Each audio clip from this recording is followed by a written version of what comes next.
Hi everyone, I'm Gertie and welcome to my Harlow pajama sewing video. I'm so excited to bring you this totally free pattern sponsored by B&J Fabrics. You can get the pattern on the Charm Pattern site for free. So this pattern was inspired by the 1930s, by old Hollywood glamour, really loose, flowy, glamorous silhouettes, Jean Harlow obviously, and I also love things like casual beach pajamas of this era. So that's where my inspiration came from. I wanted to bring you a really simple to sew pattern. Even if you're a beginner, you can handle this, I promise. It's just 7 pattern pieces, has this really fun, wide-legged, high-waisted pant, and then this little tunic top that has A through H cup sizes, so you don't need to make any bust adjustments, and then just a sash and a belt loop to kind of give it that cinched look at the waist. If you are a little bit more advanced and you want to elevate this project and challenge yourself, I'm going to be releasing on my Patreon this more dramatic sleeve style that you can add to this pattern. So this is a batwing style sleeve that you will be able to download on my Patreon. And then of course you can do some more fancy fabrics if you really want to play around with this and challenge yourself, like silks or try a plaid. So I hope you love sewing this, and let's get right to it. Okay everyone, let's get started with talking about fabrics and supplies. So for this pattern, you can either use 1 or 2 fabrics. You can do it like I've done here and do a solid for the pant and a print for the top, or vice versa. Or you can do the whole thing in just 1 fabric, totally up to you. So for this pattern, I would really recommend that you find something with just a little bit of drape to it. Quilting cottons aren't going to be the best choice because they tend to be a little stiff, and especially around an elastic waist, they can get a little puffy, which isn't very flattering. So I would definitely recommend something that has just a little bit of drape to it.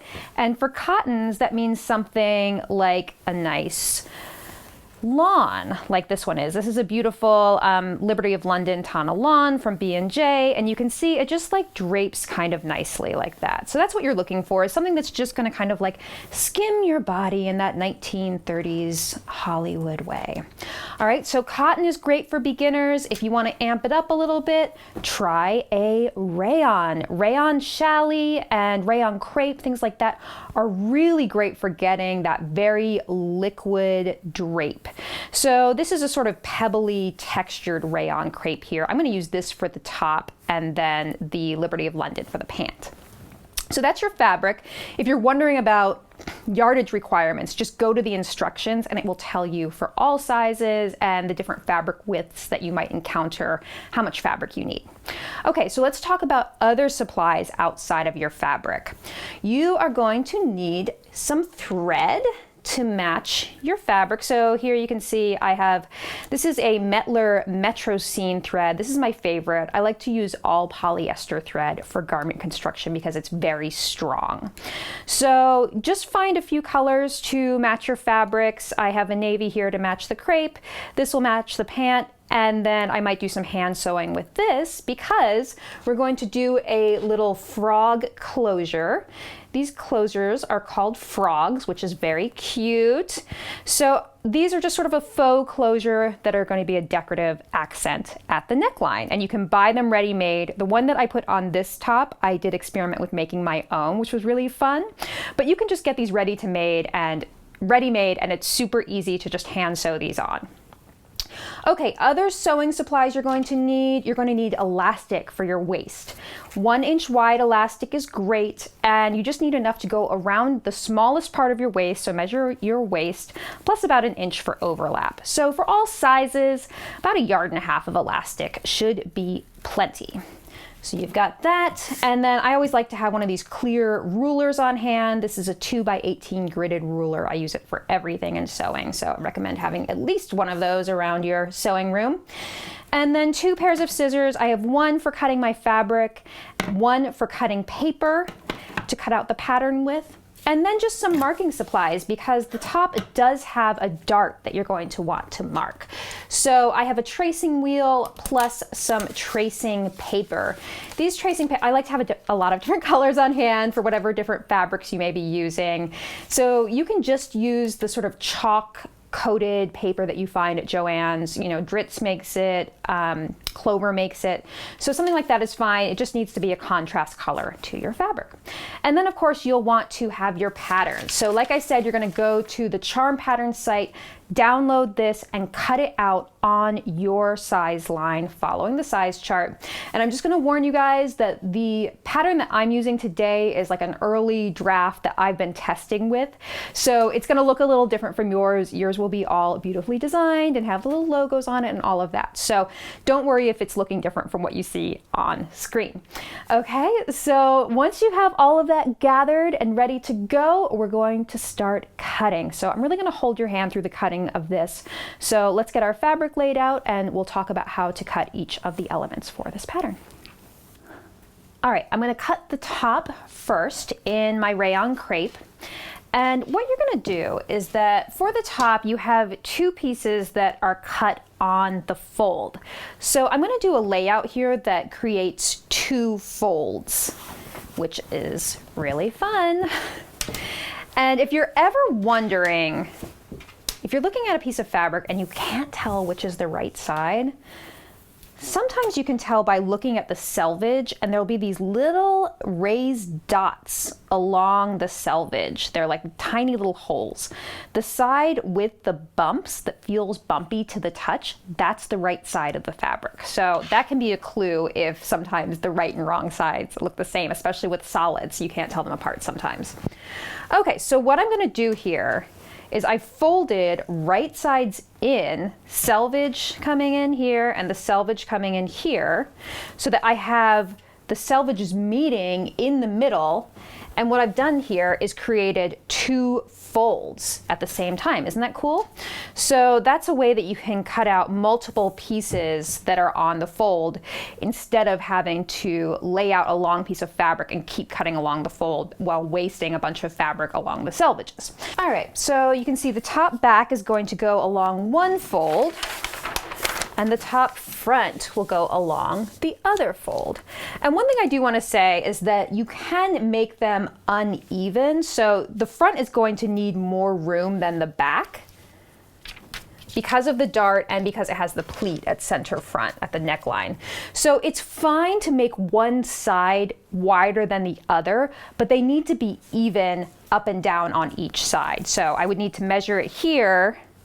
Make sure if it's 14 inches down here, it also needs to be 14 inches at the top of this side, and same for the other side, so that your grain on the fold isn't getting distorted at all. Okay, so once you're happy with your folds and the way your fabric is laying, you can go ahead and lay the pattern pieces out directly on the fold, okay? So you want to make sure that this edge of the fabric, or this edge of the pattern piece is right on that fabric fold. And I'm going to put some pins along there.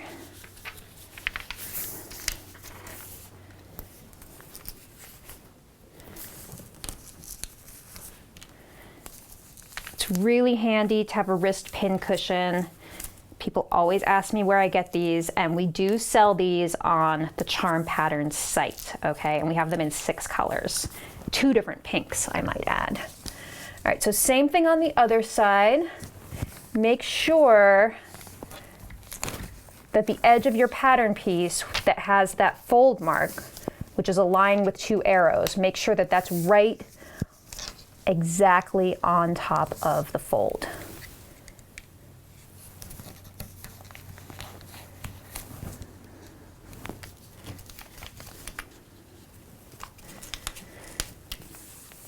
And just keep pinning all the way around. Okay, and then once you're happy that it's secure, you can go ahead and cut these. So make sure you're using nice sharp cutting shears.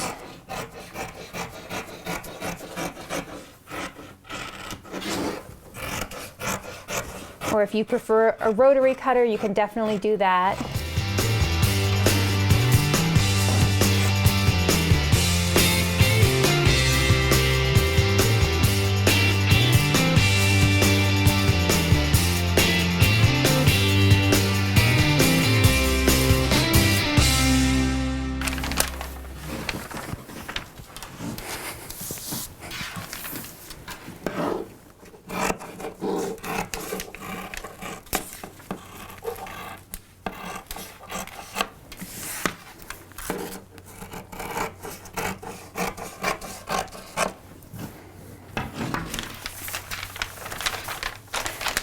Okay, there's one more piece to cut out in my top fabric, and that is this long skinny piece, which is the neckline bias binding.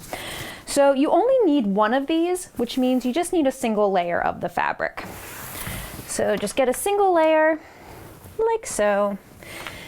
And this is cut on the bias, of course, which means that you'll see a diagonal grain line like that on the pattern piece.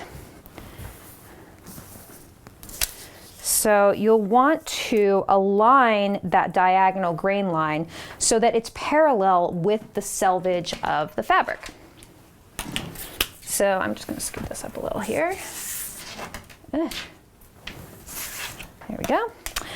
And now, so what you do is with these clear gridded rulers, these are great for this. So I'm just going to align one of the grids with the selvage here. And now just scoot this piece so that that bias grain line is aligned with the edge of the ruler. And now I know that that is perfectly parallel to the selvage, which means it's on the perfect true bias, which is 45 degrees to the grain line or the selvage. I'm going to put a bunch of pins down the center, and I just need to cut one of these.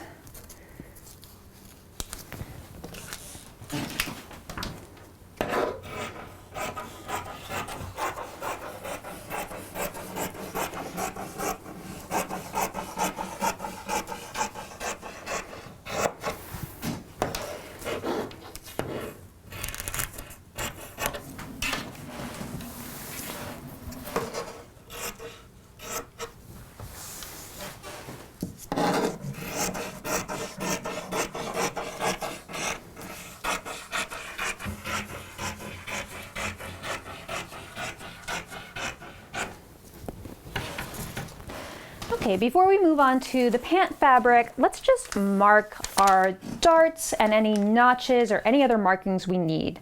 So with the tip of your scissors, anytime you see a notch, which is a triangle like this, you're just going to do a little snip into the point.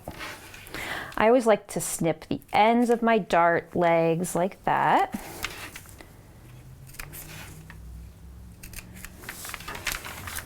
I want to do one at this pleat mark.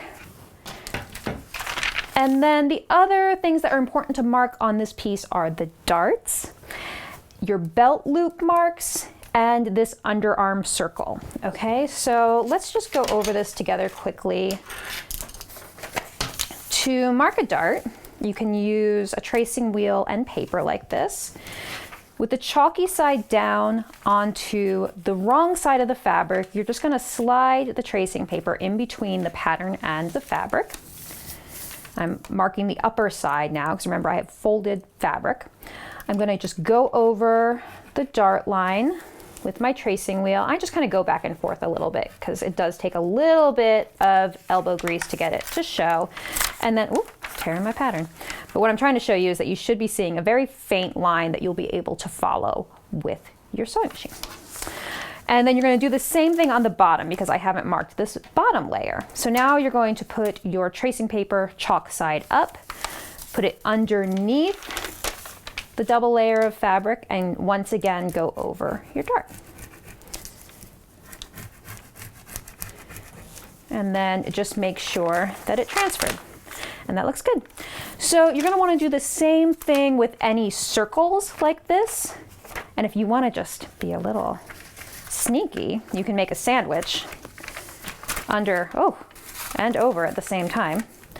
Anytime you see a circle, you can just make an X like that to mark the center of the circle. So I have a little X where that needs to end. I'm going to do the same thing with these little belt loop marks. My poor pattern. You can see I've been sewing a lot of pajamas. It's seen better days. You're going to have a nice new copy when you're sewing. All right, so those are my belt loop marks. And that's everything you need to have marked on here. So I'm going to do the same thing with the notches on the top back. You can do that on your own, and then we're going to go on to cutting out the pant is the next thing. All right, let's get right into cutting your pants. And I also wanted to say that if you're new to sewing, you can just sew the pants for now if you're interested in that, because this is the easiest part of this project. I promise you, you can do this. Okay, so for the pant, the way I really like to lay them out is called a crosswise layout. So what that means is that instead of doing a traditional cutting layout, now you might notice we're not doing any traditional cutting layouts today. A traditional cutting layout would just be right sides together, selvage on top of selvage, one fold on one side. Instead of doing that, I want to gain a little more width and cut both pant pieces next to each other. So what you can do is called a crosswise cutting layout, where you fold the fabric in half the other way, all right? So I'm gonna have the fold to my right, if that makes any sense. It'll make sense once I lay it out, I promise. You're gonna have selvages on top of each other, and then we're just going to get a nice big width of fabric. So you can see it's so big that it's going off the cutting table all the way over here. So I have a ton of room to cut things out across the width of the fabric. I'm going to do each pant leg, and then the other thing I'm going to do is the sash, which is pretty long, so you can't do it this way anyway. We're going to use this fold over here to get two of this sash cut out next to each other. So, and then the final thing we need to cut is this tiny little belt loop, which just needs to go down on a double layer somewhere. So you could probably put it on a scrap from another piece that you cut out already. So I'm just gonna go ahead and start laying these out. I'm gonna start with one of the pant legs, and let me just move this a little closer so you can see what I'm doing. Let's do the pant back first. And what I want you to be mindful of with this is these grain lines. Again, your grain lines need to be parallel to the selvage. So I'm going to use my handy dandy clear gridded ruler again. And I'm going to measure one end of this grain line. And I'm just kind of making a note of where it's aligning at the grid. And I'll put a pin there. And then you want to make sure your selvages are right on top of each other. So if they're not, just kind of do a little more work to lay them flat and get them aligned on top of each other. Okay, and now I'm going to go to the other end of the grain line and make sure that it is at the same measurement from the selvage that the top is, and just kind of pivot that piece until it's perfectly straight and parallel to the selvage. And that's how you get the grain line straight. And I know a lot of people don't really pay attention to grain lines when they first start sewing, but I will tell you, especially in something like a pant that needs to hang beautifully down the leg in a beautiful Jean Harlow fashion, if the grain line is not straight, you're going to see twisting and weird rippling along the leg of the pant. And Jean Harlow would not stand for that, and neither should you. And that's why you always want to look at your grain lines, okay? So I'm going to do the same thing with my front pant, just lay it right here. Again, you're going to need to check that grain line. If your ruler's too short, you can use your tape measure. And like I said, I'm going to lay out my sash twice on the fold down here where I have room. One and then one. This side needs to go right on the fold, so you have two long pieces. And then the final thing is to lay this little belt loop somewhere on a double layer and cut it out, so you have two of those. Okay, so I'm going to let you guys just work on your cutting, and then when I come back, we'll be ready to sew. All right, we are ready to start sewing our pants. So I'm just going to mention that I did go ahead and do some serging as a seam finish along the vertical edges of my pant pieces, all 4 pieces. So if you have a serger, you can go ahead and do that now. If you don't have a serger, you'll need to use some other form of seam finish. And those seam finishes usually happen after you've sewn the seam. So pinking, zigzagging, you could use an overcast stitch on your sewing machine as a substitute for a serger, but you'll need to do something to make sure that your fabric doesn't ravel after sewing. So if you do have a serger, you've done it already, and we're going to start constructing. Okay, so let's talk about how pants go together. I've always felt that pants are really weird looking when they're flat, and then they make sense when you start to construct them.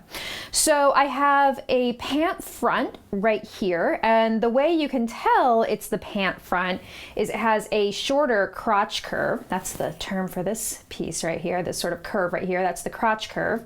And if you're confused, the front crotch curve is always much less dramatic than the back crotch curve, right?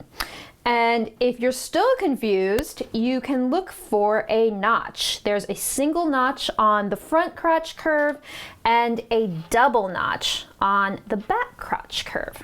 Okay, so we're going to sew 1 pant front to 1 pant back along the out seam, which is the seam that goes along the outside of your leg, and the inseam, which is the seam that goes on the inside of your leg.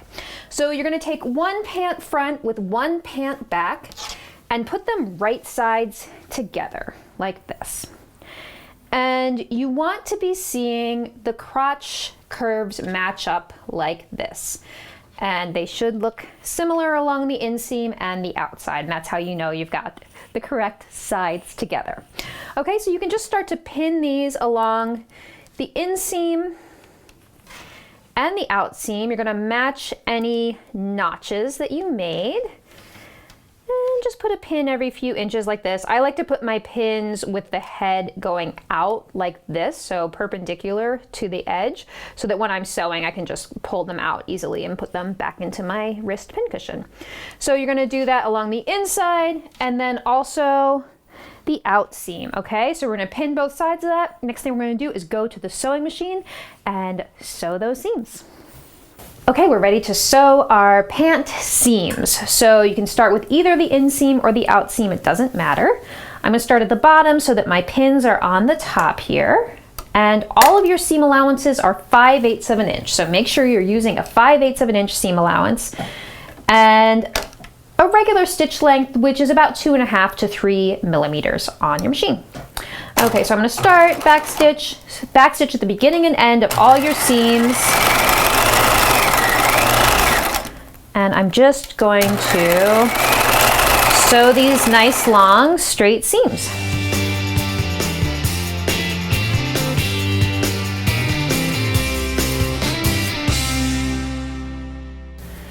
All right, and it gets a little weird around the inseam, the top of the inseam, because the back leg curves a lot more than the front leg. So you're just gonna have to make sure that those edges match and just kind of pause every now and then to make sure that the edges are on top of each other and they're aligned.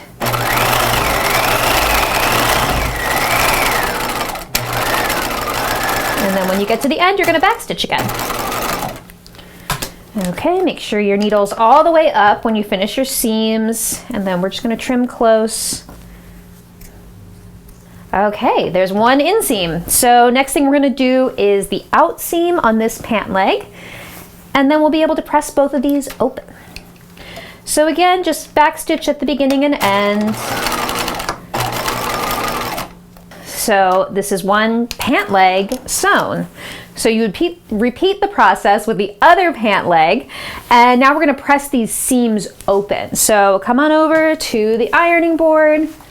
I'm just going to tip mine over to get it activated again because it goes into an auto off feature. And then you can do this without any special tools by just kind of like centering the seam on the top and then doing your best to press in here. But it's nice to have something like a seam roll, which is just like sort of a long tubular pressing aid that you can put inside your pant leg, which will help you isolate the seam. And then you're just going to open the seam with your fingers and press it open like that. And then just kind of keep adjusting the seam roll as you go down the length of a pant. Pressing is super important. Again, if you're a beginner, this is one of the most important things that you can learn early on, and a great habit to form is to, every time you press a seam, every time you sew a seam, you want to then press it. Okay, so before you sew any seam that it's going to intersect with, that's when you have to press it.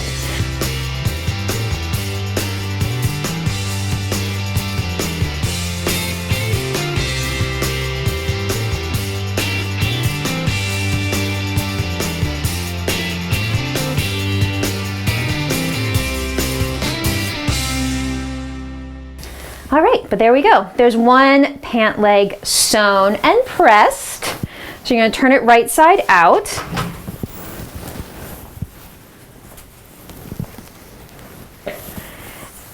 And I've already sewn the other one, so we're gonna move right on to our next step, which is sewing the crotch seam. We get to say crotch so many times when sewing pants. So you're gonna put these together and make sure that you're matching. You've got your notches matching. Okay, so I see that I have a double notch here and a double notch here, which means that this is the back of the pant. These are going to go right sides together. Okay, so anytime you're sewing a seam, remember, right sides of the fabric need to be going together. So I'm just going to kind of maneuver my crotch seam like this. And there are plenty of matching notches along here. And you may notice that I haven't done any seam finishing or serging on this seam yet. And that's because we're going to sew it first and then finish these seams as one. And I'll show you what I mean in the next step. So very important that you want to make sure that your inseam seam lines are matching right here. And also you want to make sure that your seam allowances stay pressed open. I always say butterflied because I think of them as like little butterflies' wings staying open. You don't want those little butterfly wings to collapse on themselves. So make sure your butterfly's wings are open. Match your notches. And if you find that you have like a single notch and it's matching up to a double notch or something like that, that means that you've done something wrong. So you might have cut out two of the same pant backs or something like that. So if you do see something like that, just be careful and just check that you have the right pieces. Okay, so now I'm going to sew along this crotch curve. So it's like a long U-shaped seam. So again, 5/8 of an inch.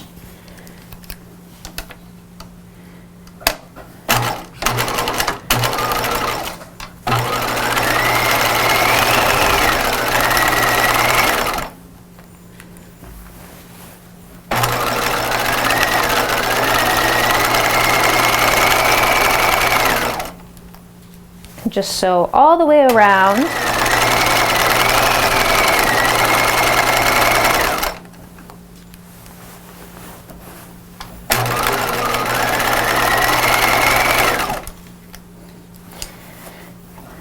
Take your time around that extreme curve around the inseam.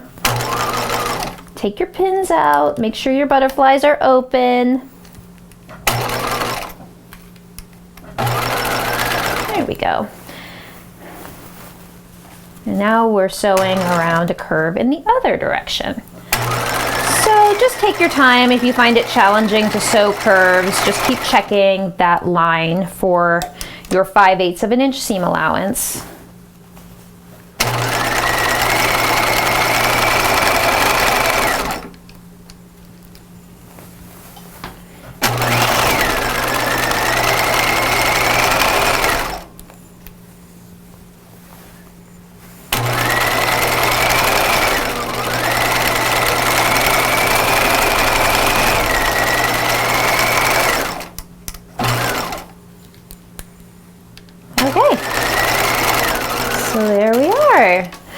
So great, that's our crotch seam sewn. And now the next thing you're going to do is to finish this seam.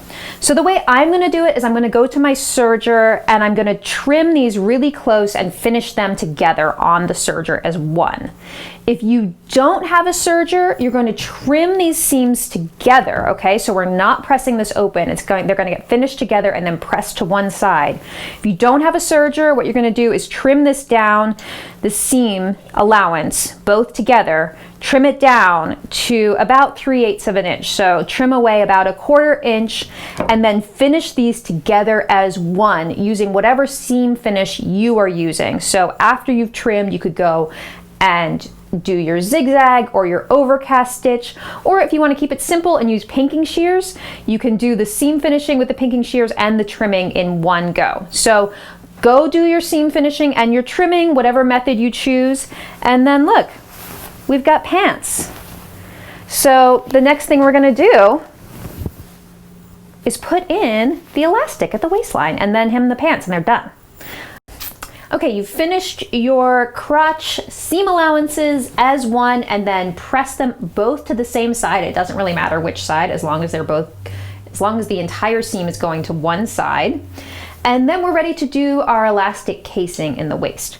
So the first thing we're gonna do is a row of guide stitching around the entire waist at 1/4 inch. And guide stitching is a technique that I really like to use anytime directions tell you to press in 1/4 of an inch or a really small amount on your fabric or your pattern piece.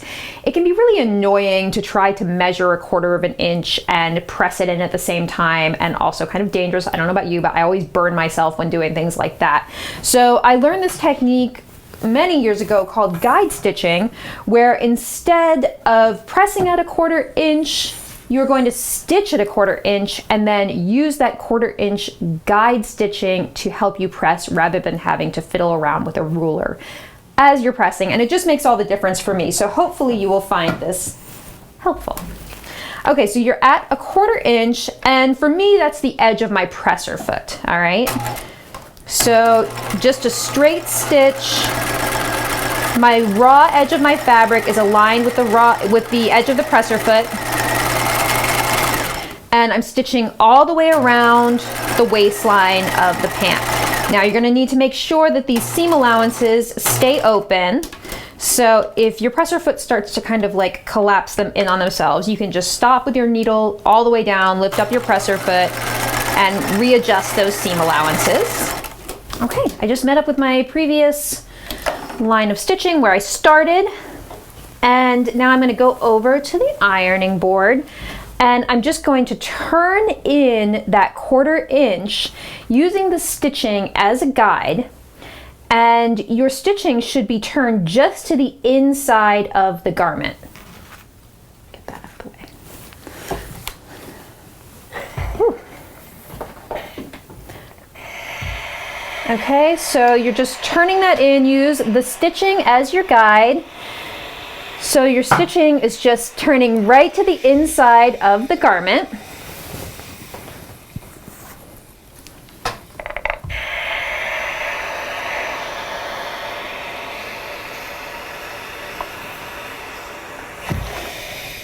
And this is just super helpful because the stitching gives you sort of like a hard edge to turn the fabric against.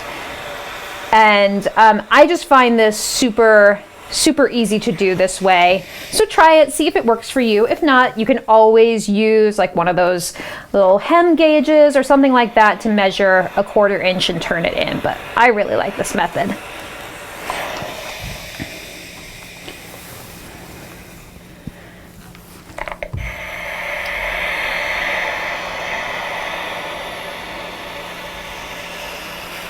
Okay.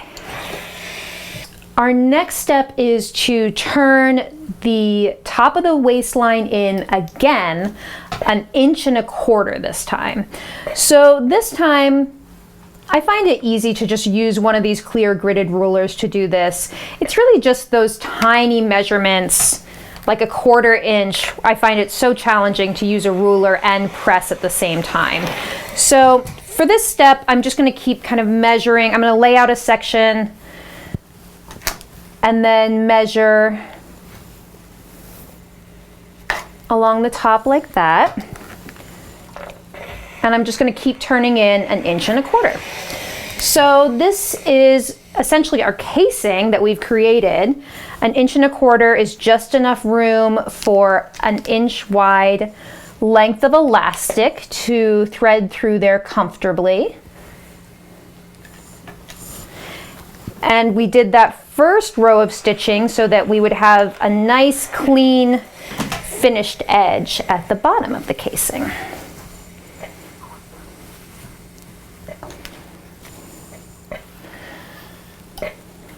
So I have a nice clean finish on the inside. The next thing we're going to do is edge stitch along the bottom fold of the casing. So the thing to be aware of is that you do want to leave a little opening, like 2 to 3 inches, where you don't stitch at all, because we're going to need an opening for the elastic to be threaded through. So I like to leave that opening at center back. So I just need to figure out which is the front and which is the back. Okay, this is the back. So I am going to give myself, I like to put my pins in this way, like that, because I am going to be putting it into the machine like this. I always think about which way am I going to be putting the garment into the machine. So it's going to be going like this. So actually that's wrong. So actually I'm going to turn my pins around the other way, like that, so that I can easily pull out the pins as I'm stitching. So just visualize as you're putting pins in which way you're going to be stitching and which way you need to orient the pins to pull them out easily. Okay, so I'm going to leave a little opening at center back. So another thing I like to do is I'll put my pins in a little X configuration when I need to stop and start stitching to make sure I leave that 3-inch long opening. Because otherwise, if I don't see that like X, I might just keep stitching and stitch the whole thing closed. All right, so just kind of pin the casing in place.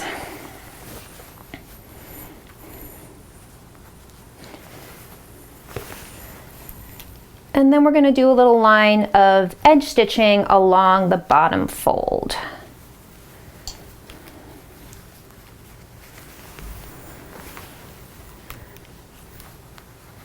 All right, there we go. So edge stitching is just what it sounds like. It's stitching right on the edge.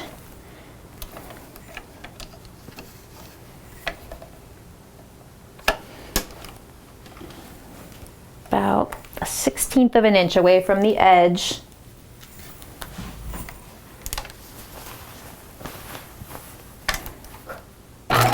And don't forget to back stitch here.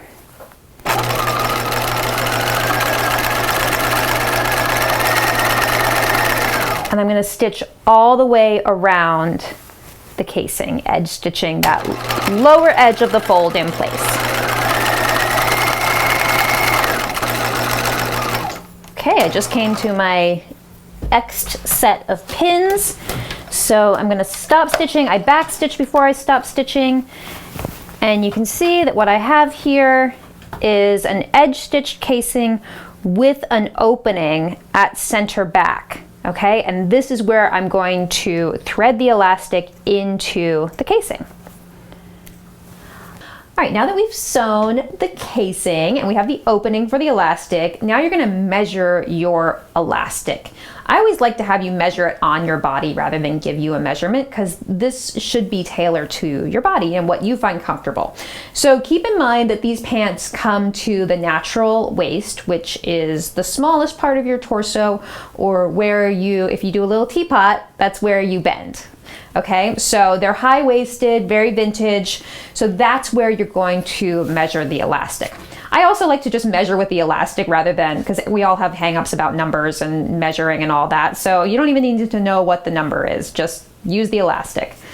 All right, so just put the elastic around your body at the smallest part of your waist where the pants are going to hit you, the top of the pants, and then just have it meet right here and think about how you would find it comfortable to wear. I kind of like the elastic to just sort of hang out somewhat snugly there, but I'm not like holding it tightly. I'm not stretching the elastic. I'm just kind of having it meet with just a little bit of tension on the elastic to keep them up when you're wearing them.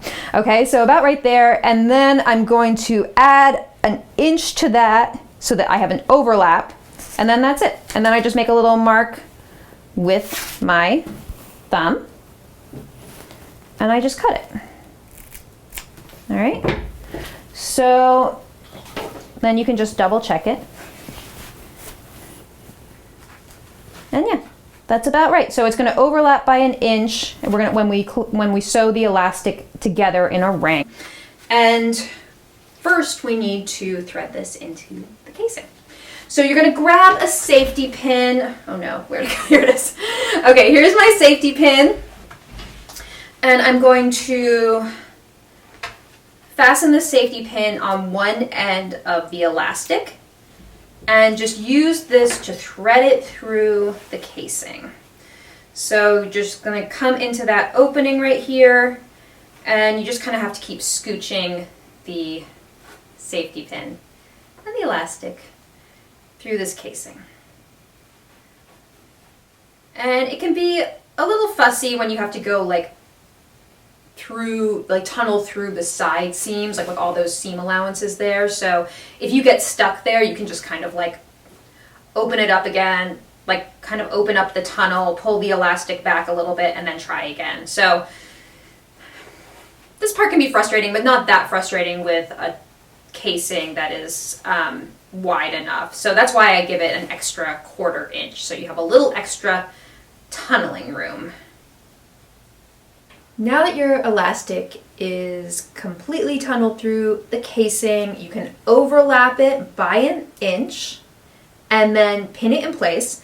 And the next thing we're going to do is stitch in a square around that inch overlap, okay, using a zigzag stitch.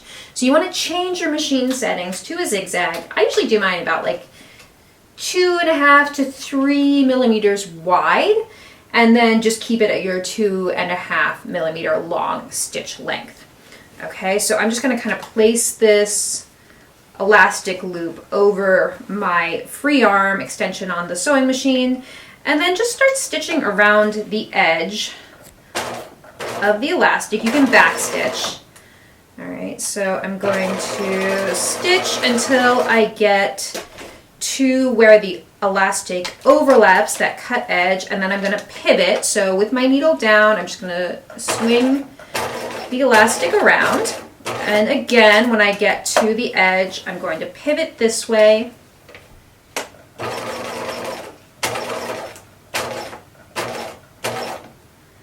and now I'm going to pivot one more time to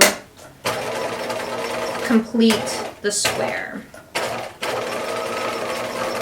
And you can kind of stitch back and forth. This is never going to show, so don't worry if it looks a little messy. It's totally fine. It just needs to be secure.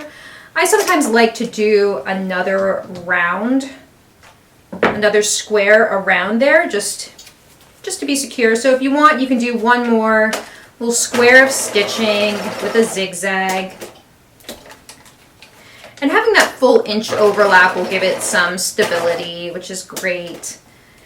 We use a zigzag because this is a stitch that stretches with the elastic. So a straight stitch will not stretch.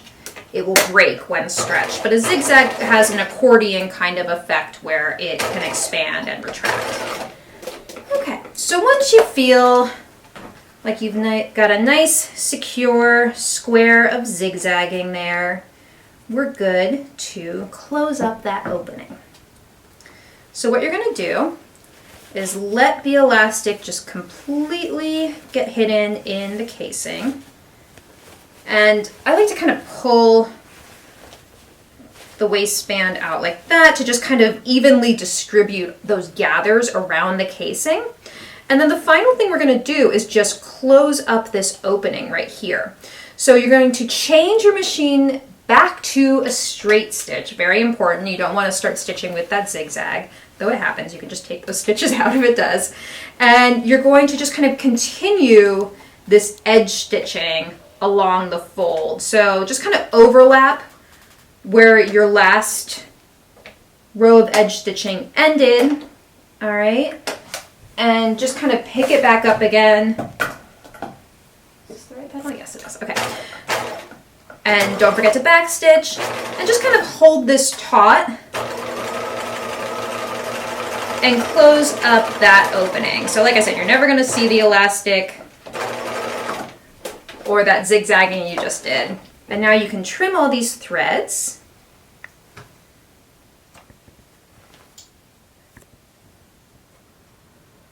And you have a finished elastic waist on your pant.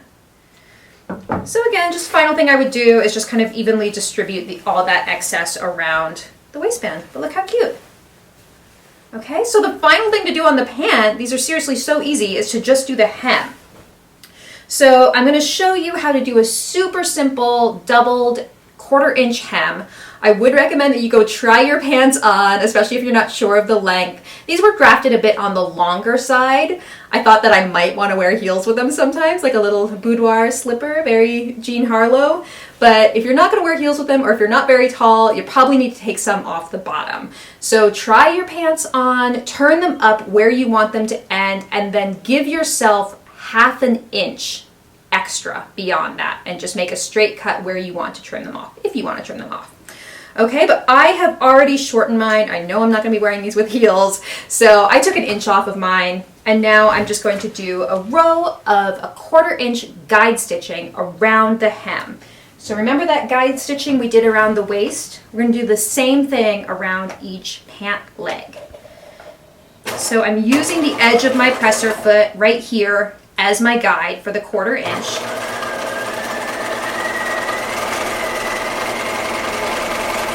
And just stitch all the way around that pant leg.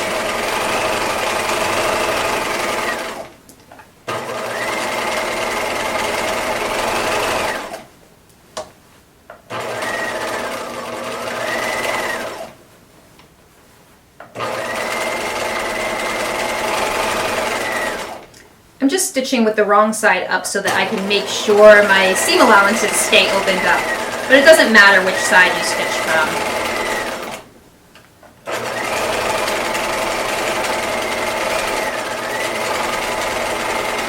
Just overlapping that stitching. You don't need to back stitch because this is just for guide stitching. Let's go over to the ironing board. And what you're going to do next is press that up again, just like you did on the waistband. You're going to press this up so that your guide stitching just turns to the inside. And you're going to do that all the way around.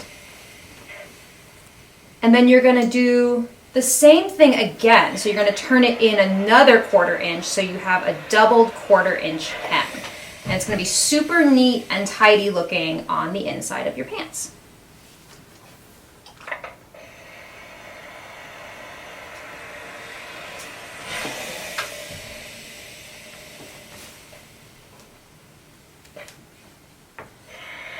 So I like to do just one step at a time. I'm just doing the first turn up, and then I'll do another complete round where I double that 1/4 inch. So I'm going to take that little 1/4 inch, I'm going to double it by turning it in again.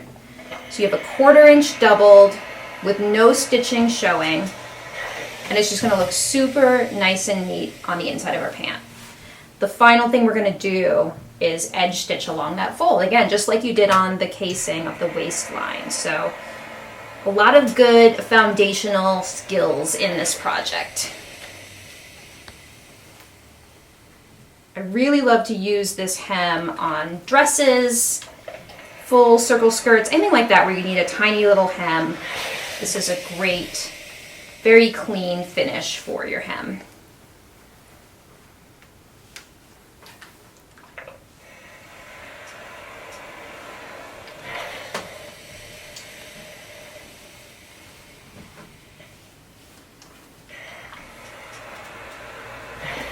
Okay. So you can pin your little doubled hem in place here if you want, but I kind of just like to hold it in place with my hand. And I stitch from the outside of the garment here,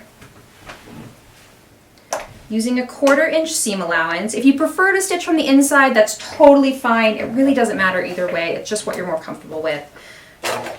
I'm using a 1/4 inch seam allowance.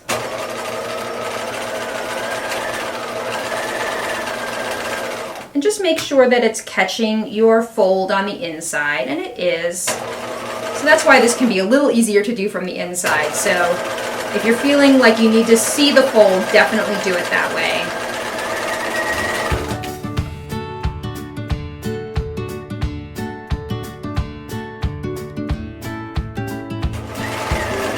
Just overlapping my stitching, and I'm back stitching, and there we have a hem on one pant leg. So you just repeat that on your other pant leg, and we have a finished pair of pants. So exciting.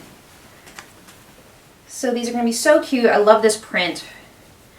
And we're going to move on to our tops.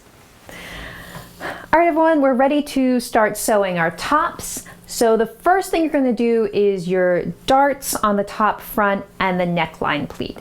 I'm doing all of this before I've done any seam finishing. I like to sew my darts before I actually do seam finishing or serging because it's really annoying to try to serge around that weird triangle at the end of the dart. So I always do my sewing of the darts first, press them, and then I have a nice clean edge to serge.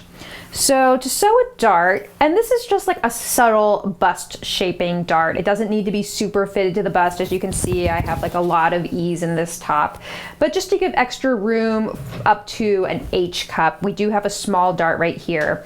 So I'm going to fold this in half. I have the right sides together and my dart line is marked right there. I like to put a pin horizontally like that, so like perpendicular to the fold at the end of the dart, and then I match these dart legs. So those two lines are called the legs of the dart. So what I like to do is pin through one side and then check the other side with the pin to make sure that my marked lines are right on top of each other, like that. And if they're not, you can just kind of roll the fabric a little bit and align your dart legs so they're right on top of each other. And I put those pins right on top of the line with the head of the pin so it's going to be closer to me as I sew. All right, I start stitching at the raw edge of the fabric, so the side seam of the top, and then back stitch.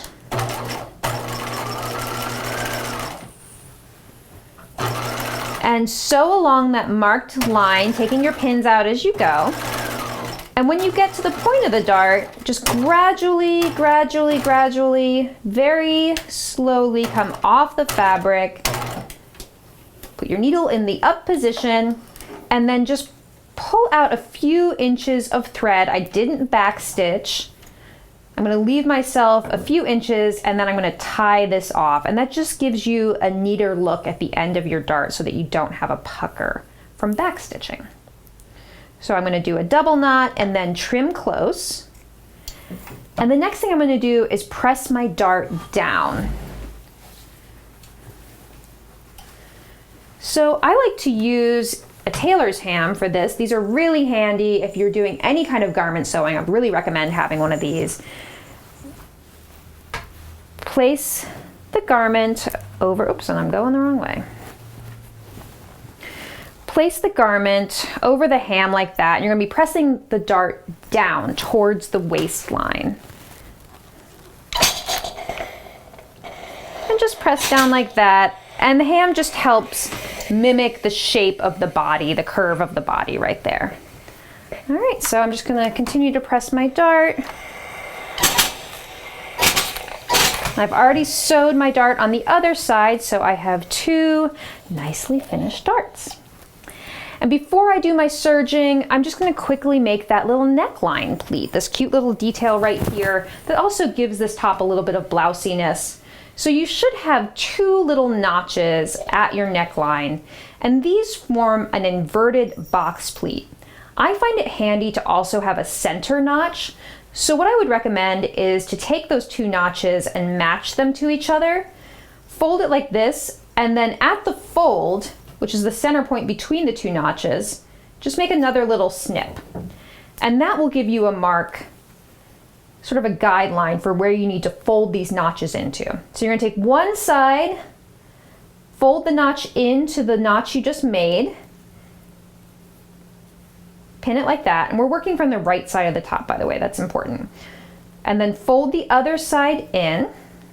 So what you have here is a little inverted box pleat, just like you would see on a skirt or something like that, a little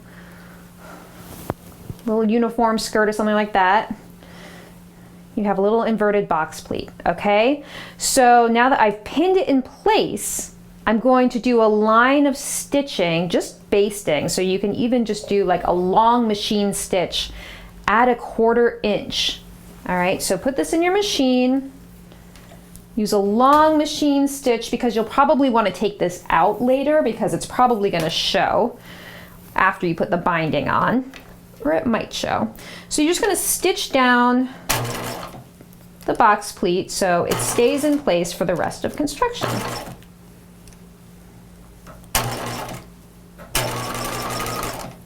And there we go. Trim away any threads there. So you can see I have a nice, cute little pleat there. I have 2 darts sewn. And the next thing I'm going to do is my serging on the top front and top back. So I'm going to go ahead and do that. I'm going to just finish these vertical edges of the top front and top back, and also the flat shoulder seams right here on the top front and the top back, and everything else is going to get finished in some other way, so don't worry about serging those.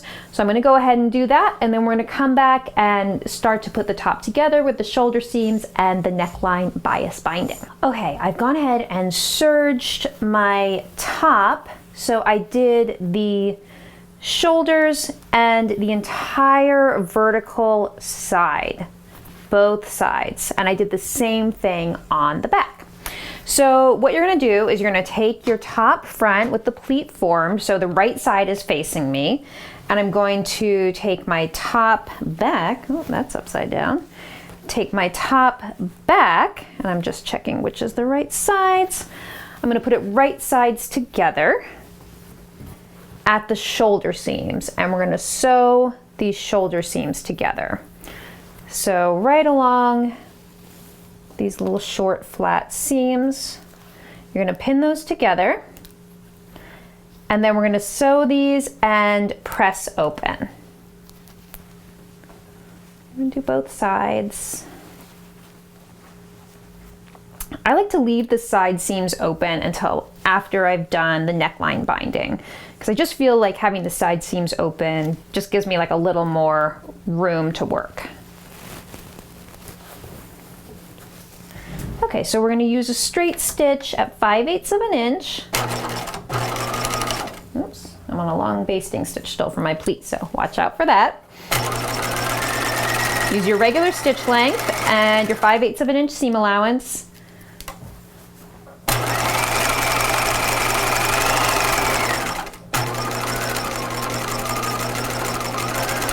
Back stitch at each end.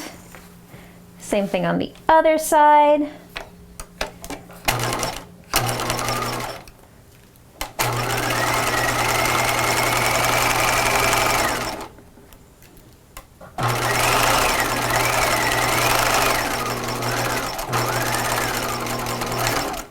Okay, next thing we're going to do is press these seams open. Let's get my iron going again.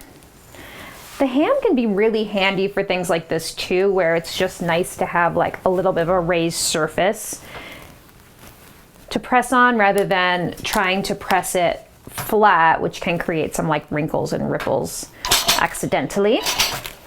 I'm just giving a little steam. pressing those open. So you can see we've now formed a neck hole, which is what we want.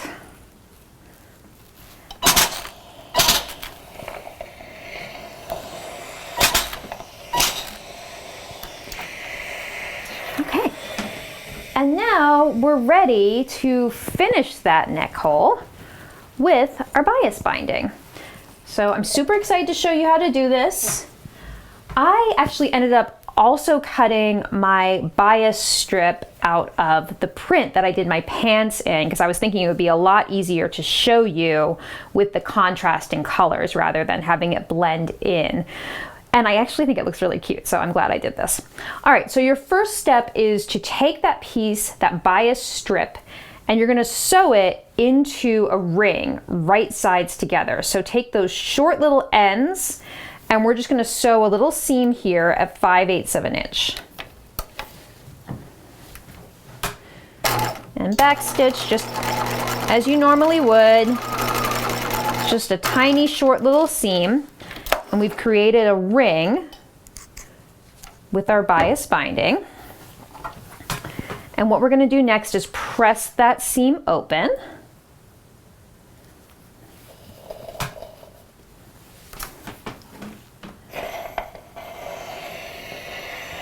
And now we're gonna sew the ring onto the neckline. What I like to do is find the 2 points, the center back and the center front on this ring. So the center back is going to be where our seam is, and then I like to put a pin at center front, which is where I folded it. Okay, so fold it and then place a pin. And then the center front where you match the pin is going to be at your pleat. And then I also like to find the center back by folding the neckline in half with the center front folded like that. And then just dividing the top like this. And then I know that where I fold it back here is going to be center back. Okay, so now I know where the center front and the center back of the neckline are. So this is going to help me because I can match the center back on the binding to the pin mark at the center back of the neckline, pin that together. I'm going to match the pin mark that's the center front on the binding to the pleat, the center of the pleat on the top, put a pin there, and notice that my binding and my top are right sides together. Okay, that's very important. And now you're just going to distribute this excess between those 2 points on each side of the top. So I'm just going to pin these two together. And you may notice that the top feels slightly bigger than the bias binding around the neckline. You're working with two really opposing shapes right here. So you just kind of need to distribute any excess ease. And you always want your binding to be just slightly smaller than the thing you're attaching it to because it's bias and you just kind of want it to grab onto it and kind of hold it in a little bit rather than stretching out. So you might feel like it's a little bit smaller, but what you need to do is just distribute that ease.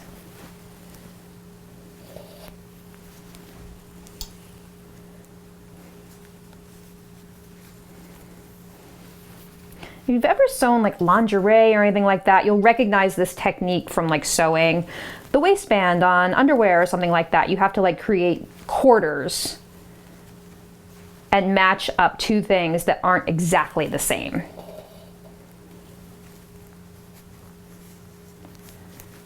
So just get it pinned all the way around. And you can also stretch this a little bit as you're sewing. You're gonna stretch the bias binding slightly to make it fit. Okay. So now we're going to stitch around the neckline at 1/4 inch.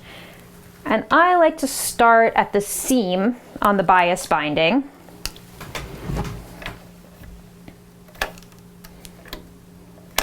And you're going to use 1/4 inch seam allowance here. Okay, don't use 5/8 of an inch. This is going to be 1/4 inch. So I'm using the edge of my presser foot as my guide. And I'm going to start stitching, regular stitch length. And I'm just holding the two layers kind of taut. The bias binding may be stretching slightly, and that's totally fine. That's going to kind of pull the neckline in rather than make it look like it's gaping at all, which we don't want.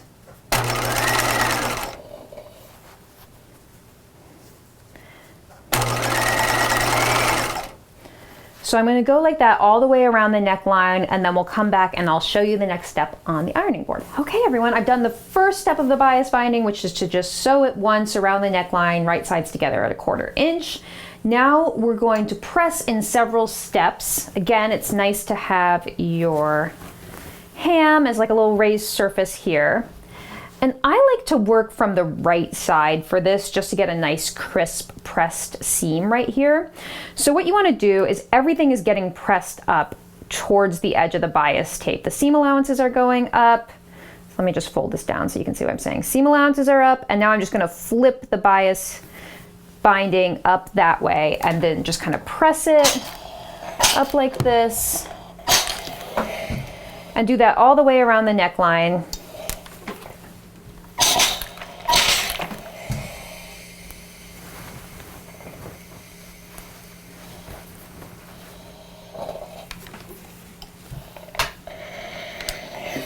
Ooh, got a little shiny mark there. Oops.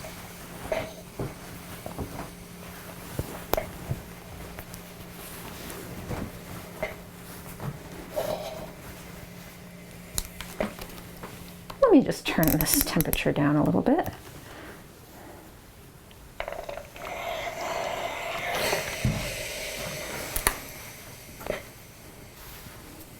There we go.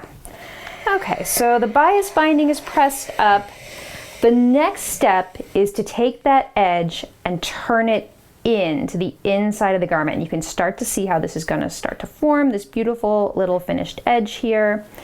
And so I also do this step from the right side, just so I can kind of make sure it's forming a uniform, about 1/4 inch turned edge there.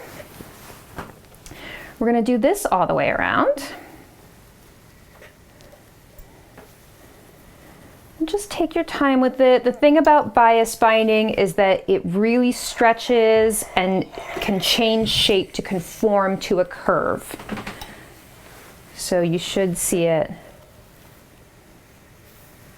kind of smooth and kind of conform to fit those curves, which is a cool thing about bias strips.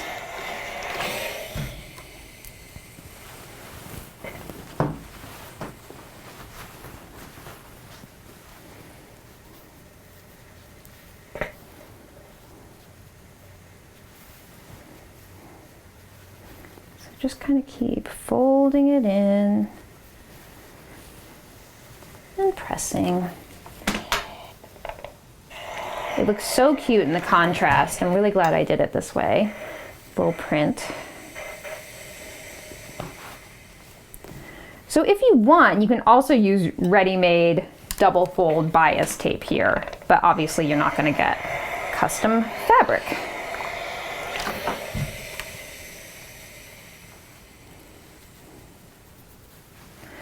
All right, so after you go around the entire neckline, I have a little more to go. Then we're going to work from the inside. So let me just finish this and then we'll move to the inside.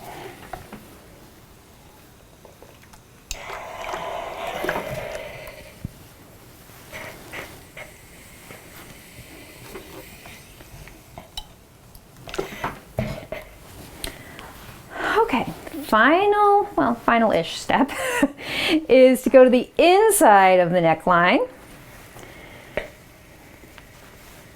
Your bias strip will be turning in like so. And now you're going to fold in that raw edge to meet the center crease of the bias binding. And now you have a little fold on the inside, which should just be covering your neckline stitching from when you stitched on the bias strip in the first step. So just press that in place one more time. And I like to do a little pin as I go around here, because the next step is going to be to stitch this in place on the machine.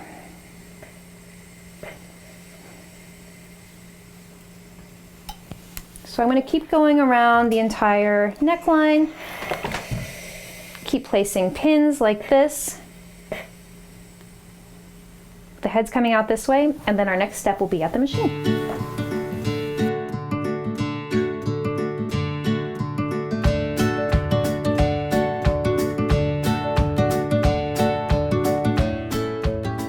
Once you have turned in that bias binding and it's looking all beautiful like this with your pins in there, the next step and the final step of the bias binding is to stitch it in place.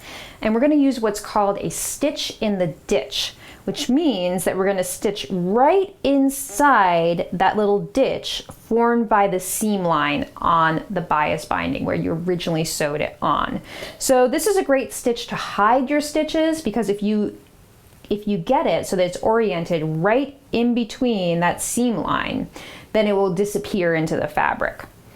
But if you also just want to edge stitch along the bias binding and have it show, that's totally fine. So let's see, I'm going to start at center back again. So I'm going to find my seam on the bias tape, and I am just orienting my needle right now so that it is right inside that ditch of the seam line.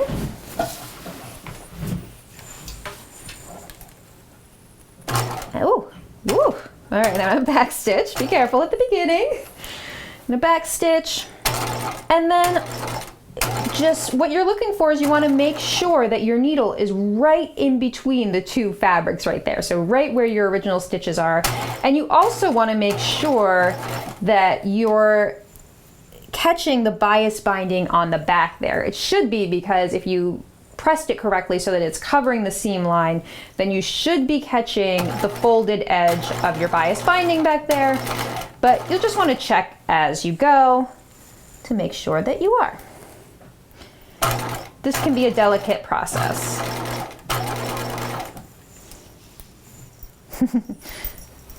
Mr. Jingles has awoken. He's ready for his dinner. So I'm just going to stitch like this all the way around the neckline, and this is what's going to give us that beautifully finished neckline edge.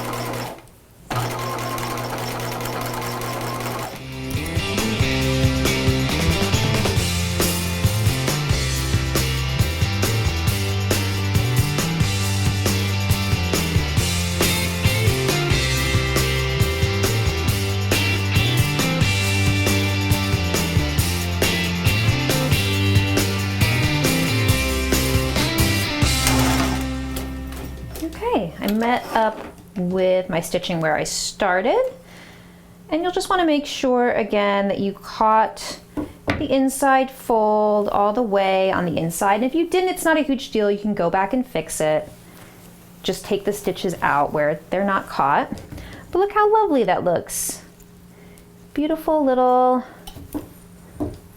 bias bound neckline. Okay, so the next thing we're going to do is the side seams. So right sides together, again, you're gonna fold the top in like that, and you're gonna stitch, pin and stitch from the hemline down here up to the X that you made for the underarm mark. So this from here to here is going to be your sleeve opening. So you don't want to stitch past there, because then there'll be no place to put your arms. So pin all the way down on both sides, and then we're going to stitch at 5/8 of an inch and press these open.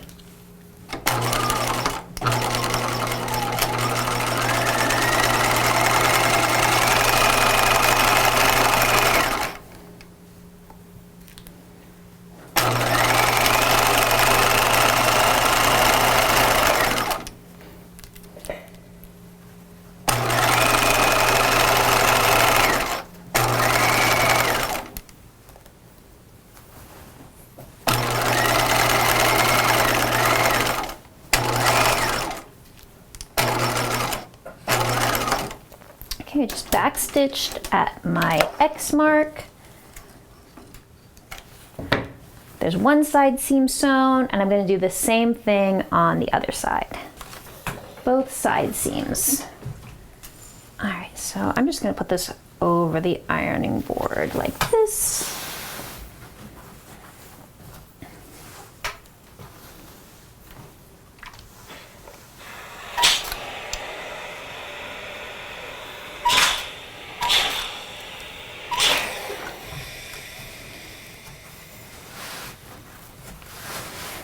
Do the same thing on the other side. So you just press up to where the seam opens for the armhole.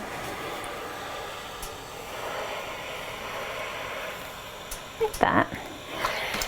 And the next thing we're going to do is press in the seam allowances on the armholes, 5/8 of an inch. So you're just going to turn it in like that, like so. I'm going to get my ham because it can be a little easier to press around your ham. So like kind of put the sleeve opening onto the ham like that.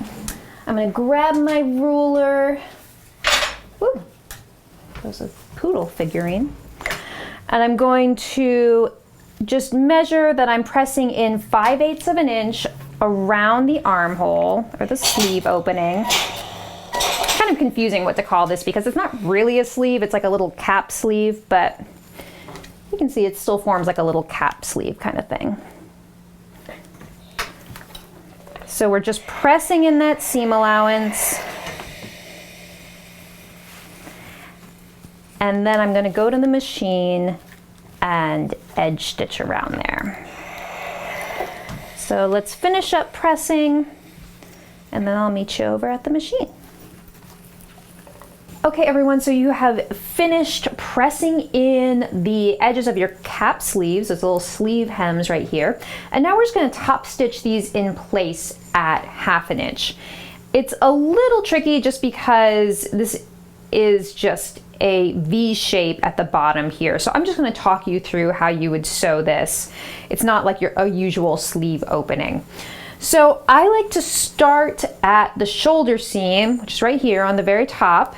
Start there, and we're going to be top stitching at 1/2 inch. So find the 1/2 inch guide on your throat plate of your machine. And you're going to start stitching, back stitch. Okay, so just keep stitching around here at 1/2 inch.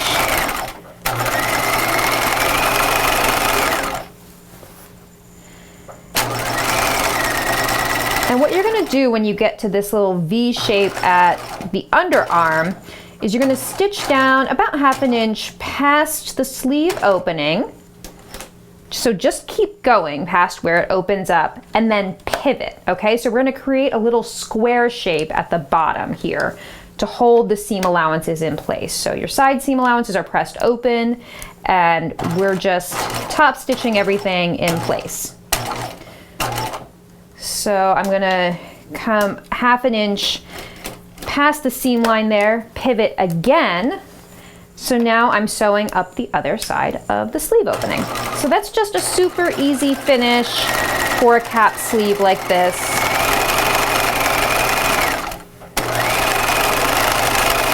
No facings or anything required, which is great.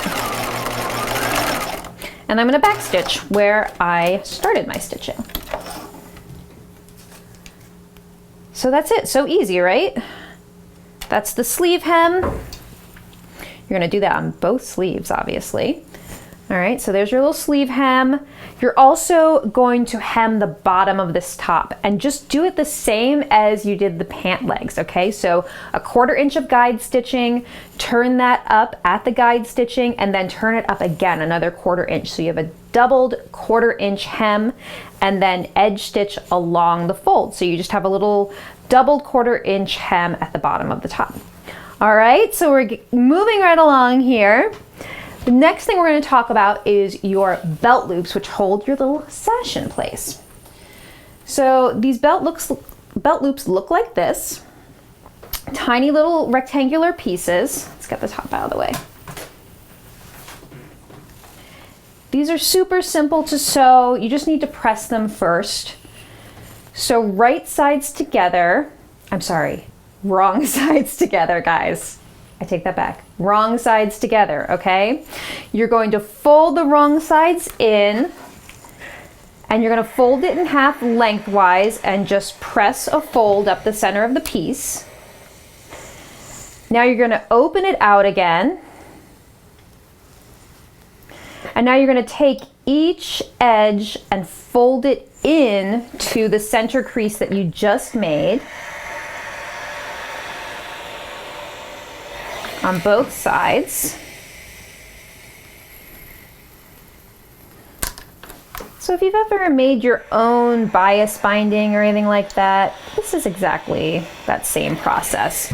So folded both sides in, and now I'm going to refold it lengthwise. Just give it one more press. And the next thing I'm going to do is stitch along, edge stitch along each side, and that'll give it a lot of stability. Okay, so I'm going to stitch along the open end and then along the other side, which is a fold. So both long ends of this little belt loop.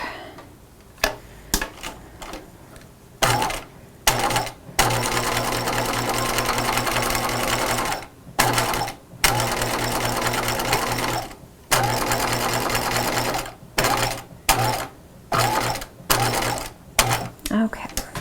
You don't really have to back stitch because this is going to be bar tacked in place, and you'll see that in the next step.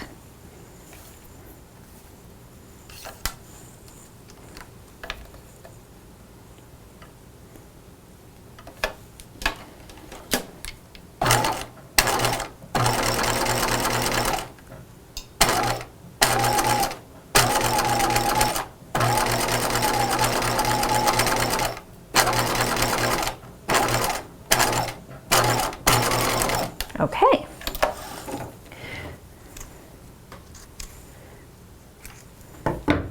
So you have a little piece with stitching along each end. Now we are going to turn in the raw edges and press them in like this. And you want the piece to be 2 inches finished. So I usually use a ruler for this because these are 2 inches wide. And you know, be careful not to melt your ruler. But you can just kind of wrap the ends around the ruler and just press the fabric. Don't press the ruler. Don't melt your rulers, guys. Be careful. And then you've got a nice little crease on each end at 2 inches, okay? So now we're going to actually stitch these on to the top. So you may remember that you have marks that show you where the belt loops go, okay? And they're on the inside of the top, so you need to transfer them from the inside to the outside, or you can just measure down on your pattern piece how far they are down and then place your belt loop, which is what I like to do. So I happen to know, because I designed the pattern, that the belt loop is 6 inches down from the underarm opening on this size. So I'm just gonna measure down 6 inches, and I know that that is where the top of the belt loop should be placed. Also, if you feel like you may want, if you have a high or low waist, you may want to try it on and just see where you want your sash to be positioned. So this is something you could definitely play around with if you want to. And then take one end of the belt loop that's turned under, and you're going to center it over the top side seam here.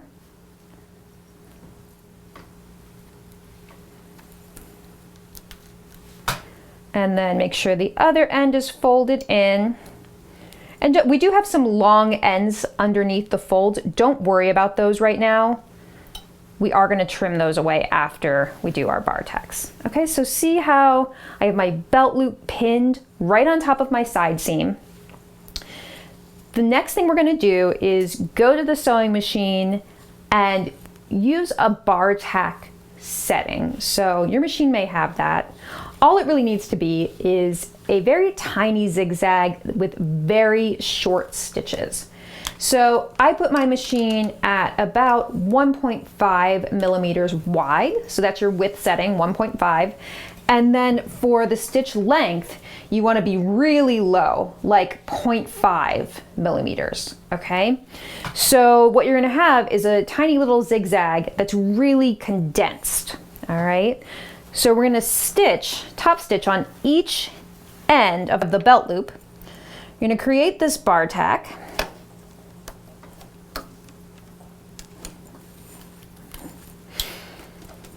So you're gonna just start zigzagging right along the bottom fold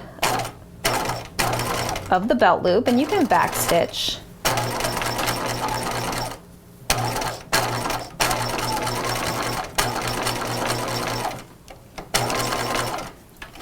All right, so you've got a nice, it's like a little satin stitch kind of thing at the bottom. Henry, are you so hungry? He's so hungry, he can't stand it. Okay, and then do the same thing at the other side of the belt loop.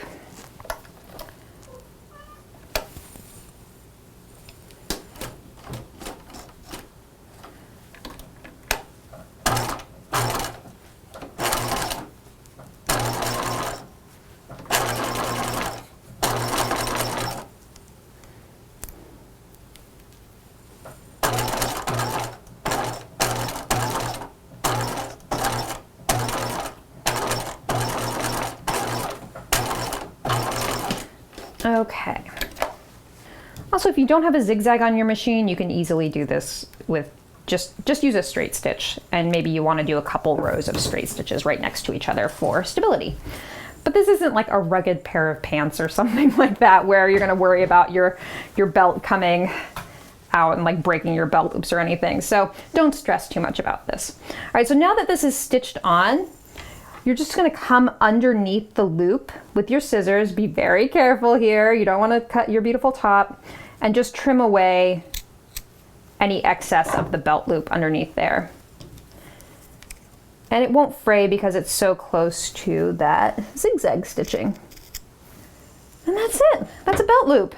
So fun, huh? All right, so obviously you're gonna sew one on the other side. And the next thing we're going to do is sew our sash. All right, everyone, now that you've sewn your belt loops, we are ready to sew our sashes. So this is fairly simple. You're just going to take these two pieces, put them right sides together. We're going to sew around all the sides, leaving a little 3-inch opening to turn right side out. So you're going to take your two long sash pieces and you're going to put them right sides together. And the ends are slightly angled to give that sash look. So make sure that you're matching the angles correctly at the ends, like that. And then you can just put a few pins throughout. I'm going to stitch all the way around at 5/8 of an inch.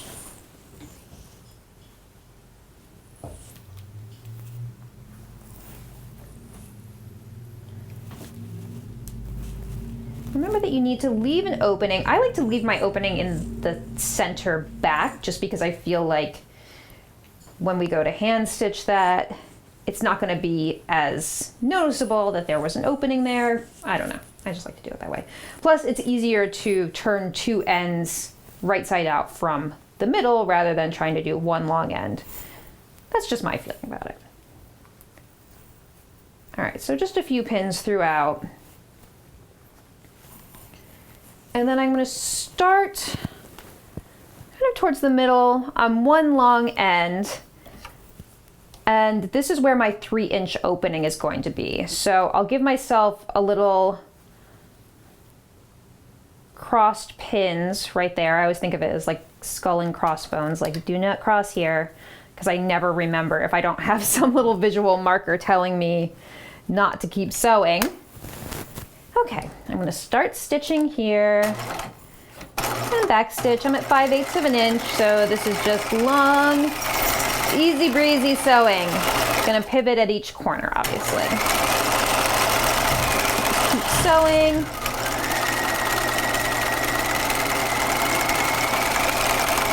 You're going to sew all the way around, making sure to leave that 3-inch gap. I stitched all the way around, leaving my 3-inch opening, and now I'm just going to trim down those seam allowances. I like to trim the whole thing. You could probably get away with not trimming the long ends because it's just a straight edge. but you definitely need to trim away the corners. So where you pivoted on the short ends of the sash,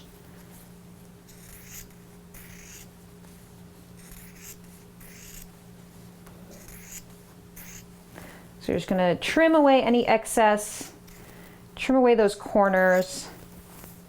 So you just have very little at each point. So just hold your scissors diagonally. Don't cut too close because you don't want to trim away your stitching, but just kind of cut diagonally across those ends, so that when we turn it right side out, we have as little bulk as possible in those corners, and we can get nice crisp corners. Right, so I'm going to keep stitching along this long, I'm sorry, sewing, no. What am I doing? Trimming along this long end, and then we'll be ready to turn this right side out.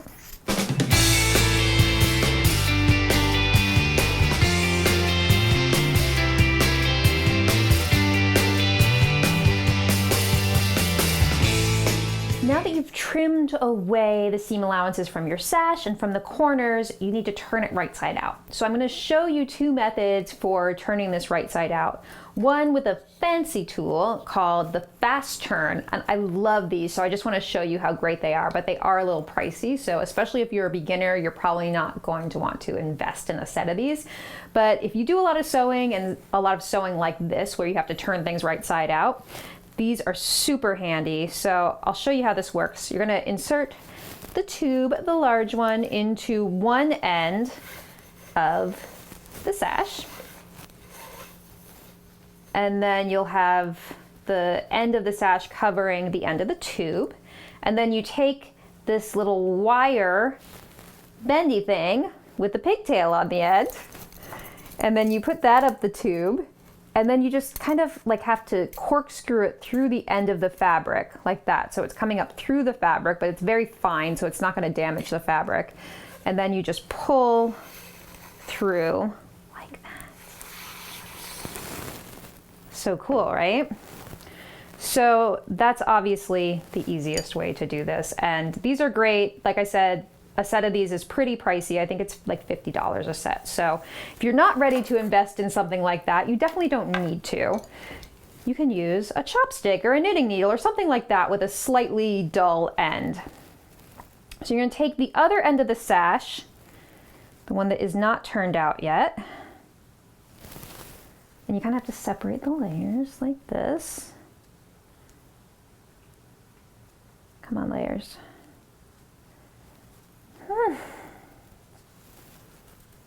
There we go. So separate the layers, and then you just kind of have to turn it right side out over the knitting needle or the chopstick, whatever we're using. It's a little fiddly.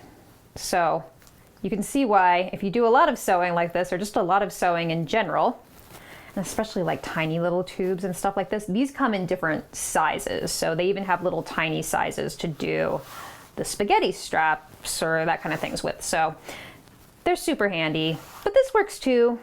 The humble chopstick. There we go. So now I found the opening again. I'm just going to grab that end, pull the chopstick out, and there you go. All right, so what you need to do next is kind of pull out these corners, so you can kind of go back in with a chopstick or something like that if you want. Oh, I can't even see my opening. And just kind of poke those corners out. And next thing we're gonna do, you probably guessed it, to press this so it looks beautiful and flat. And then we're just gonna close that opening, our little 3-inch opening, with some hand stitching. Or if you hate hand stitching, and I know a lot of you do, you can actually even just close it with the machine and just like edge stitch that fold. Because it's in the back, at least you'll never see it. So just poke those ends out. And I also like to kind of run the chopstick along the seam line too, to kind of press it out, because I hate when you're pressing something like this and the seam kind of collapses in on itself and then you get those ugly folds. Hate that. Okay, I'm gonna put my top over here. So you're just going to press the whole sash flat. And one way you can make sure that your edges look nice is you can just kind of roll them out as you're pressing. So just kind of use your nails or your fingertips to just kind of roll out each edge. And I do each long side kind of separately for that reason, so I can kind of keep rolling out those edges.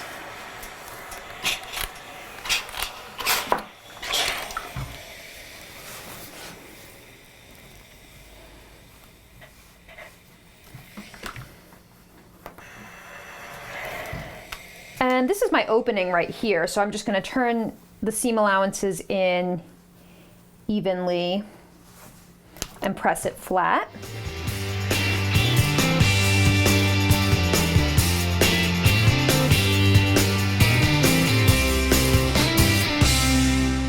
Okay, so there's a lovely sash, and we just need to close that opening. Where is my opening?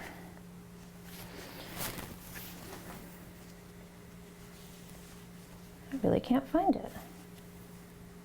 There it is. There's my opening. Okay, so once you find your opening again, just put some pins there. And I am just going to hand stitch this closed. All right, so you're just gonna take some thread, just about that long, just like the length from your elbow to your fingertips is fine. And you really shouldn't hand stitch with a length longer than that because it will tangle. And then just make sure the end is nice and crisp. Get your needle.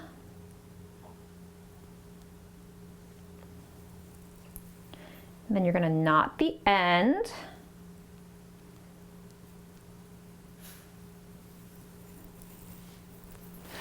And then you're going to do a slip stitch, or really any hand stitch that you're comfortable with that you can hide in that opening. So just take some little stitches. I like to kind of tunnel in between the two layers of the opening. I'm just going to finish sewing this, and then we'll come back, and the next thing we're going to talk about, the last thing we're going to talk about, is sewing on your decorative frocks. All right, so I just want to show you this decorative option with these frog closures. So what you can do is just, the idea is that we're kind of pretending that this pleat right here is an opening without actually having to sew an opening and any sort of actual closure right there. So this is just a decorative look. Frog closures have two sides and they come undone. So you can use them as actual closures, but we're just doing a decorative effect right now. So I actually think I'm going to put it this way.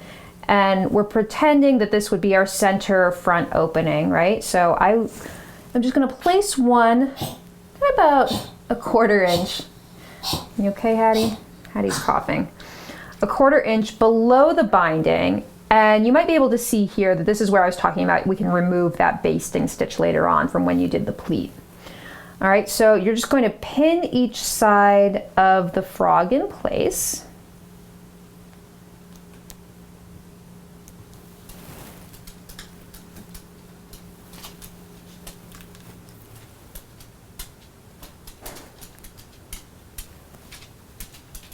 Let's do an Addie. And I really love the look of having two frogs.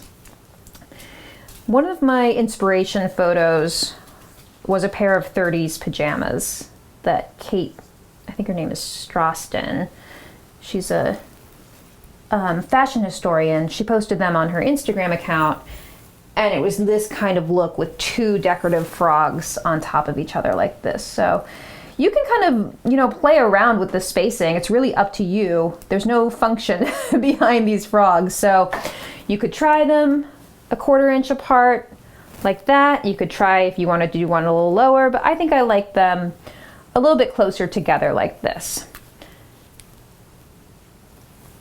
And I'm pinning through the top layer and through the pleat below it.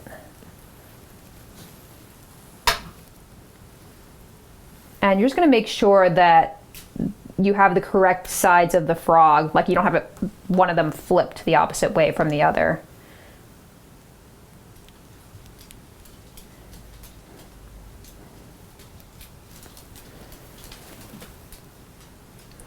You can also get these in really fun colors on Etsy and different designs. So have a look and see if you find something that strikes your fancy. So once you're happy with your placement, you definitely need to hand stitch these in place. There is no machine stitching option for this. You're going to use a thread that matches the frog.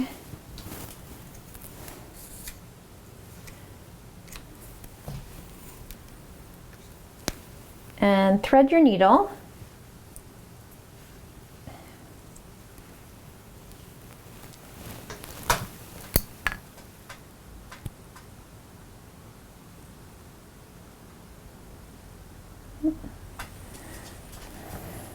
And tie a knot.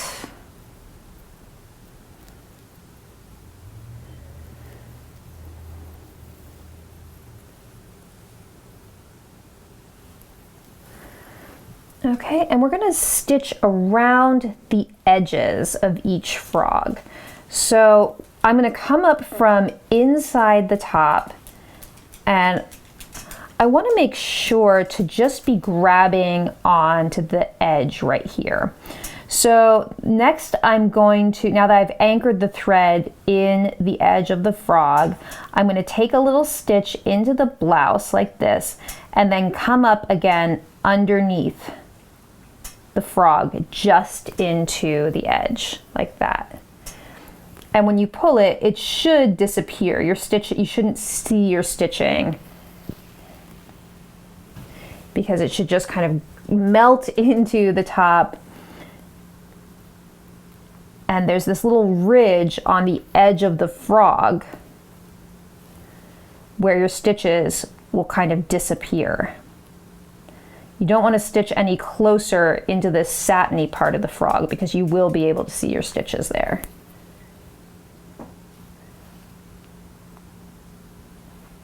This is called a Fel stitch, by the way, where you take a little stitch from the body of your garment and then come up underneath through an applique or lace or something like that that you're anchoring to your garment. So I use this stitch for lace appliques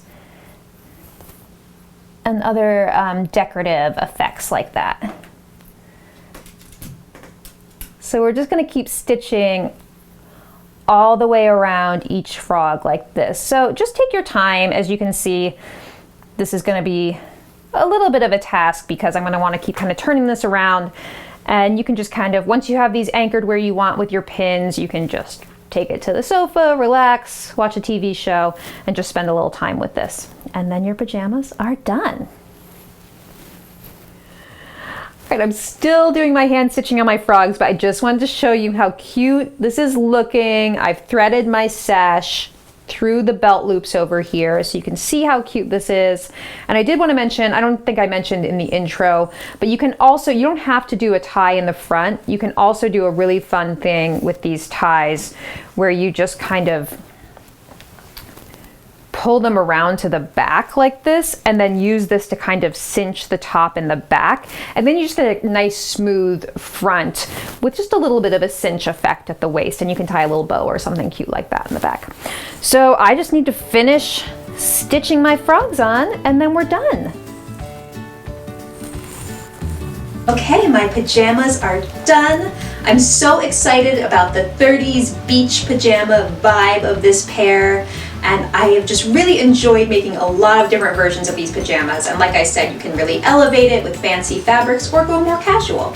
So if you want to see more from me, including this really fun, dramatic batwing sleeve on the Harlow pajama, join my Patreon. That's Gertie's World on Patreon.